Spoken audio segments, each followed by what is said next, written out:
Paul Martin has this report. Behind many closed doors across the country, people are isolating. 10 days of not leaving the house at all. For lots of people who can't work from home, that means 10 days of lost pay. This is Helen Harris from Newport and her new baby girl, Arwen. It's been a tough couple of months. Arwen has been in hospital recently for heart treatment. And last month, Helen and her husband Andrew were told to isolate by test, trace, protect, meaning Andrew couldn't work. We lost probably about £700-800, and obviously because I'm just on maternity pay, we're not on a lot, so we missed out on a couple of weeks' wages, which is the cost of rent really, which we need to pay each month to be able to continue to live where we are. Last week they were told they qualified for a £500 grant to offset some of the cost of isolating. It was such a relief because obviously, I've been completely worried anyway, being in here and about my daughter. And then obviously we had the financial worries about if we could keep the house, if we could pay the bills. And it's just a massive weight off our mind. It's just something we don't have to worry about because it means that, the money's there for us to now pay the bills that we need.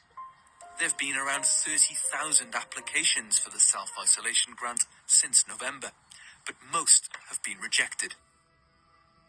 In Holywell, Tracy Moore's husband and son isolated last month when a work colleague who'd been in their van tested positive. They called 111 and were advised to isolate, but didn't qualify for the grant because they hadn't been formally told to isolate by Test, Trace, Protect. Tracy says another 111 call handler later told her they shouldn't have been advised to isolate. We're living as good as we can. My parents have helped us where they can too. The bills have all been paid, but it's not a nice situation to be in. The way the system works is wrong. Tracy's one of several people we've spoken to angry that they lost money by isolating but didn't get the grant. Swansea University research has found even among those who would be eligible, there's also a lack of awareness of the grant. The issue is people are adhering with incredible difficulty, and they need these support schemes. And right now, are they too narrow? Yes, but even more than that, people just don't know. The message needs to get out there to people. Now the Welsh Government is changing the system. Up until now, people had to stand to lose income by isolating and be on universal credit or another benefit to qualify. From today, people not on benefits can get the grant if their net income is less than £500 a week or they're on basic statutory sick pay. We're announcing today that our refresh scheme has been expanded to include another, we think, 170,000 people being eligible to apply if they were asked to self-isolate. So we want the scheme to be more generous because we want people to be able to safely self-isolate in order to, to finally get a grip on the pandemic. We know that under the rules up to now, thousands of people were rejected for the grant. We don't know how many people will have not isolated because of that or because they didn't feel able to financially. Has the damage already been done here?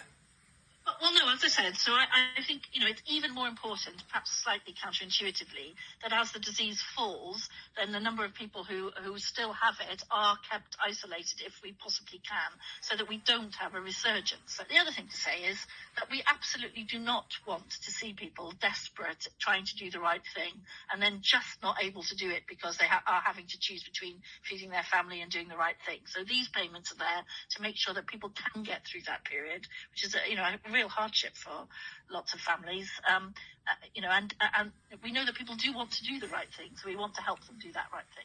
But it was clear from the off that the scheme was quite narrow. The Resolution Foundation said it's only 1 in 8 workers would be on the benefits they needed to be to qualify. Do you regret not expanding this sooner? We've reviewed the criteria a number of times, but it was very difficult for us to understand quite who would come forward and what the eligibility criteria would mean. So we've worked really hard with our local authorities to understand the pattern coming back, to look at the people who are not, who are applying but not getting the money, and to see what we can do to expand the criteria to make sure that those people are included. But we've had to take that cautious approach because, frankly, nobody's ever dealt with this before. The new scheme will run until at least June. How successful it is could have a big bearing on our ability to contain the virus as lockdown begins to ease. Paul Martin, next tonight.